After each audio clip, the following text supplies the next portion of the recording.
A paz do Senhor. Eu me chamo Ana Lúcia e faço parte do Ministério Jesus Saves. Nós estamos num propósito de jejum, de gratidão a Deus, por todas as bênçãos que Deus tem nos dado no ano de 2022.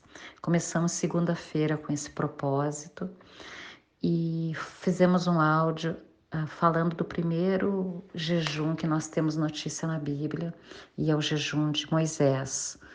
Na terça-feira falamos do jejum do dia de expiação, que é um jejum ordenado por Deus. E hoje nós gostaríamos de falar do jejum feito por Esdras.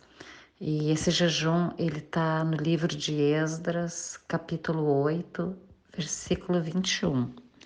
E ele começa assim: ali junto ao canal de Ahava, ordenei que todos nós jejuássemos e nos humilhássemos diante do nosso Deus.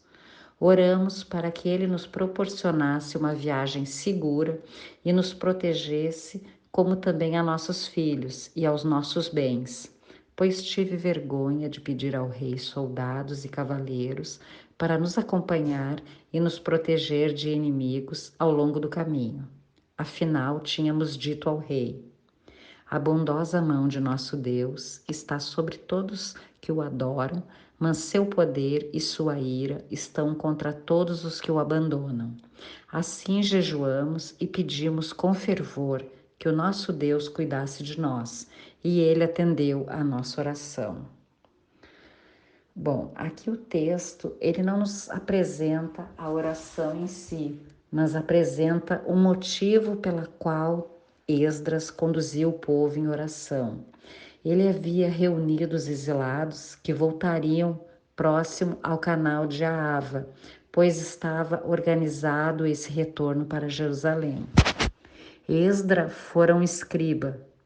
O escriba era uma pessoa vocacionada a escrever os textos sagrados, os textos legais, uma pessoa altamente qualificada para interpretar textos e aplicar seus conhecimentos a serviço do rei. Em um determinado momento de sua vida, Esdras foi tocado de alguma forma a partir para Jerusalém. Ele estava determinado e ele tinha boas conexões políticas. O escriba, ele não assumia para si os seus sucessos, ele sempre apontava para Deus como autor de suas vitórias, reconhecendo a graça de Deus em sua vida e na vida do povo. Esdras conduzia o povo da Babilônia até Jerusalém.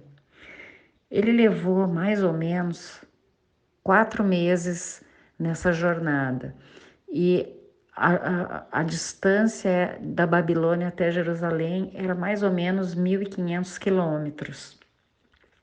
Eles estavam voltando para reconstruir a cidade. Antes de partir, ele convoca um tempo de jejum e oração, pedindo a Deus que protegesse o povo em sua jornada, que seria longa e cansativa. A bondosa mão do nosso Deus está sobre todos os que o adoram. Confiante nessa promessa, Esdras conduz o povo a um período de dedicação e oração diante de uma longa jornada. A jornada espiritual não está separada da vida no dia a dia. Pelo contrário, está intimamente ligada às questões concretas de nossas vidas. No preparo para o retorno, Esdras se deparou com um fato que nenhum levita havia se apresentado para retornar com o povo. Poderia ser confortado, lamentando e reclamando sucessivamente, mas o texto nos mostra que ele prontamente enviou os líderes do povo para solicitar que eles fossem até os levitas, na verdade até Ido, que era o líder dos levitas, para que este enviasse funcionários para o templo. O pedido é atendido e os levitas, Serebias e Esabias, chegam com seus filhos e servidores. O jejum e a oração narrados no versículo 23 No entender de Esdra, só poderia ser feito com a presença de representantes de todo o povo de Israel, não apenas alguns. O caráter comunitário da graça de Deus e do serviço a Deus é uma das grandes características do Antigo Testamento. O povo, que é o povo de Deus, adora e serve como povo, não individualmente. Outra característica importante que precisamos destacar é que o jejum e a oração têm um propósito específico. Oramos para que Ele nos proporcione uma viagem segura e nos protegesse, como também a nossos filhos e aos nossos bens. Tal propósito era justificado pelos perigos da viagem e a ausência de guardas para a proteção. Esdras, ao solicitar autorização para sair da Babilônia e voltar para Jerusalém, havia dito ao rei que a bondosa mão de Deus está sobre todos os que o adoram.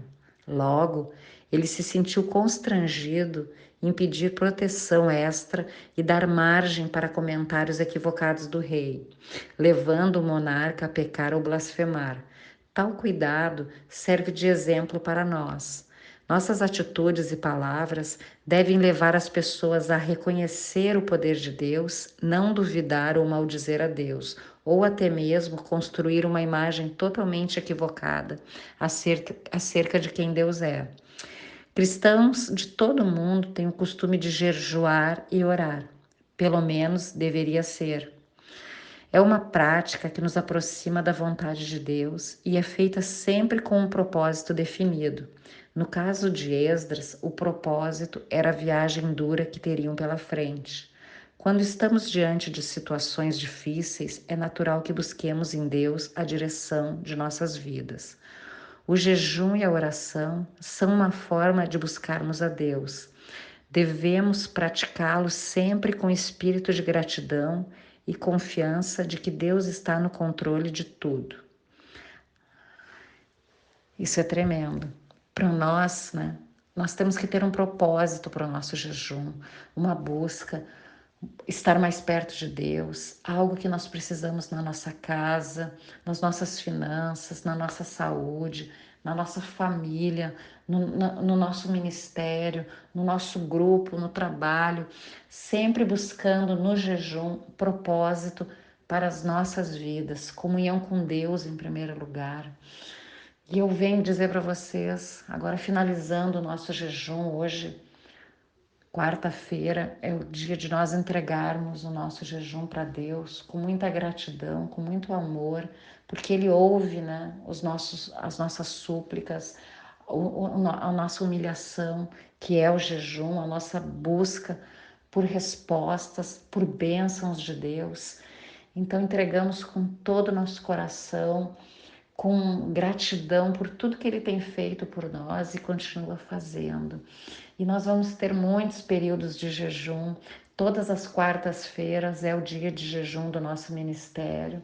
Gostaríamos de estar com vocês nessa busca, nesse momento de adoração, de entrega, de humilhação na presença do nosso Deus. Que Deus abençoe a todos vocês. Fiquem na paz. Amém.